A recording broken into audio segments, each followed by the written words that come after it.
What happens when two of country music's biggest personalities clash on live television?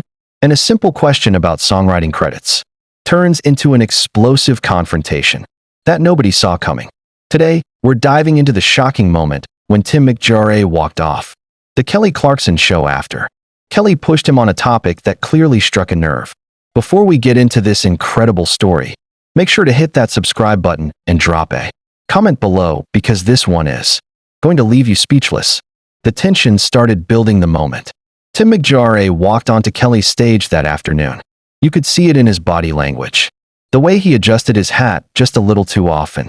The forced smile that didn't quite reach his eyes. Kelly, ever the professional, welcomed him with her usual warmth. But there was something different in the air that day. Tim McGraw, everybody, Kelly announced as the audience erupted in applause. Thank you so much for being here. I have to say your new album has been getting incredible reviews. Tim settled into the couch, his jaw set in a way that regular viewers of talk shows might recognize as defensive. Thanks, Kelly. It's been a labor of love. 3 years in the making. 3 years? Wow. Kelly leaned forward slightly, her interviewer instincts kicking in. That's quite a long time for an album. Was there something specific that kept you going back to the drawing board? The question seemed innocent enough, but Tim's response was measured, almost too careful. Well, you know how it is in this business. Sometimes you write a song, and it takes time to find its place. Sometimes the stories change as you're living them. Kelly nodded, but there was something in Tim's tone that made her pause. As someone who had been in the music industry for decades, she could sense when an artist was dancing around something. She took a breath and shifted direction. Speaking of stories changing, she said, I have to ask about something that's been making waves on social media. There's been some discussion about the writing credits on your hit song from 5 years ago, Midnight Highway. Some fans have been pointing out similarities to a song that was posted online by an independent artist around the same time. The change in Tim's demeanor was immediate and unmistakable. His shoulders tightened, and the friendly smile vanished entirely. I'm sorry, what exactly are you asking me? He said, his tone suddenly sharp. I'm just wondering if you could address the rumors, Kelly replied calmly. Have you seen the comparisons people are making? Silence spread through the studio as the air shifted. The audience could feel it. Whatever this interview was supposed to be, it had just turned into something else entirely. Kelly leaned forward slightly, maintaining her composure. Social media can be pretty unforgiving when it comes to questions about originality in music. Have you seen the comparisons people are making? Kelly's voice stayed calm, but you could see she knew she had hit something sensitive.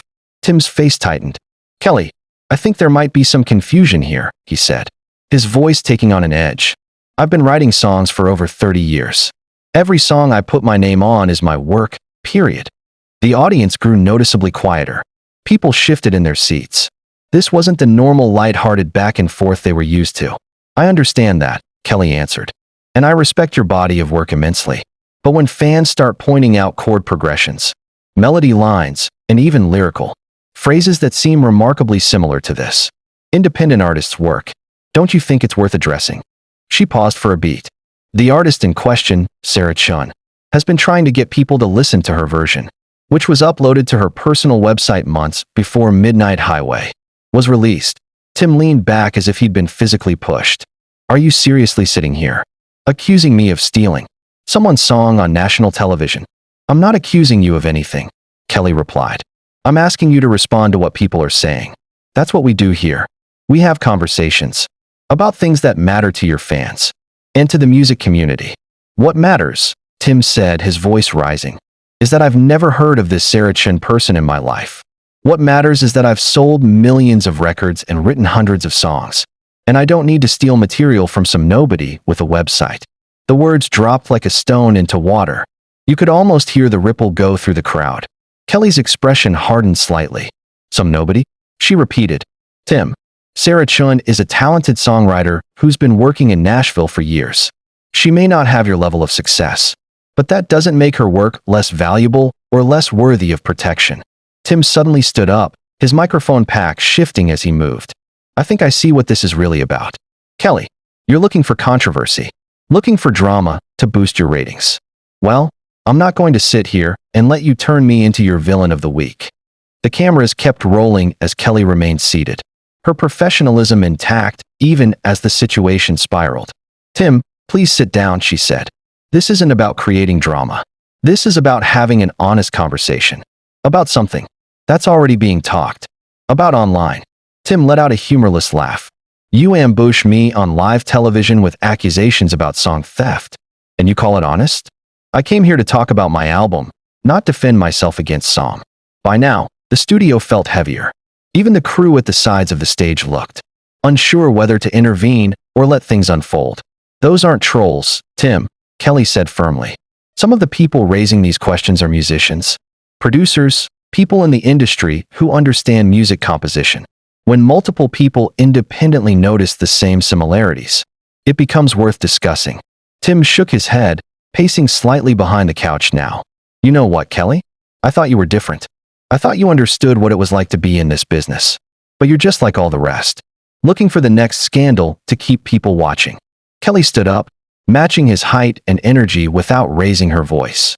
"Don't you dare question my integrity or my understanding of this business. I've faced criticism and doubt, and I've never once taken credit for work that wasn't mine. The fact that you're getting this defensive instead of simply addressing the similarities tells me everything I need to know." Tim stopped pacing. His voice dropped, quieter but heavier. "You have no idea what you're talking about. Kelly, you have no idea what you're accusing me of." "I'm not accusing you," she said evenly. "I'm asking you to explain. There's a difference. I don't owe you or anyone else an explanation for my creative process." Tim snapped, tapping his chest. "It comes from here. From my life. My heart. Not from some random person's demo that I've never heard." Kelly crossed her arms. "Then why not just say that from the beginning? Why not acknowledge that similarities happen and move on? The way you're reacting makes it seem like there's more to this story." "You're twisting this," Tim said. "Do you know how many songs get written every single day? How many chord progressions exist in country music? Of course there are similarities." Kelly didn't move. "Similarities happen, yes. But when I listen to both versions, we're not talking about simple similarities. Nearly identical melodies. Same tempo. Same story." Tim froze. "You listened to her version?" "Of course I did," Kelly answered. "I don't ask questions on my show without doing my homework." That admission hit him like a punch. He ran his hands through his hair. "You set me up. You brought me here just to ambush me." "I brought you here to promote your album," Kelly replied. "But I won't ignore questions that are already out there." "You're trying to destroy my reputation," Tim said quietly. "I'm trying to understand the truth," Kelly said. "Those are not the same thing." The audience remained completely silent. Some people now held their phones up, recording despite the usual restrictions. This no longer felt like television. It felt real, and it felt dangerous. Tim stopped pacing and looked directly at Kelly. "You want to talk about authenticity?" he said, his voice low. "Authenticity is working your way up from honky-tonk bars.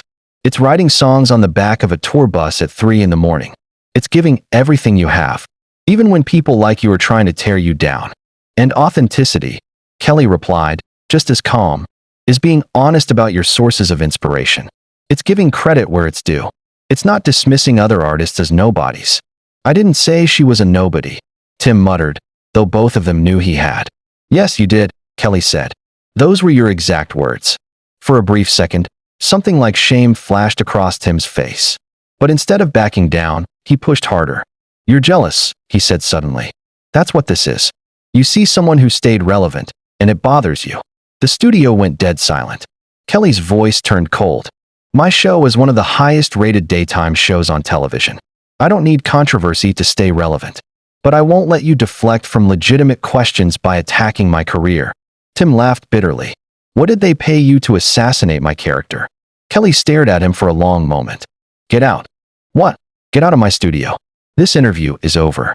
The words barely had time to settle before the murmuring in the audience grew louder. Tim looked around as security appeared at the edge of the stage. "Kelly, wait," he said, panic creeping into his voice. "You don't understand what you're doing. This is going to ruin me." "I'm not ruining anything," Kelly said. "You did that yourself when you chose anger over honesty." He tried to salvage it. "I'm sorry. I misspoke. Let's just start over." She shook her head. "It's too late. You showed your character today." As security stepped closer, Tim's shoulders dropped. The fight drained out of him, replaced by fear and disbelief. The cameras captured every second. And just like that, he was escorted off the stage, leaving behind a stunned audience, a host who refused to back down, and a moment of television that people would be talking about for a very long time.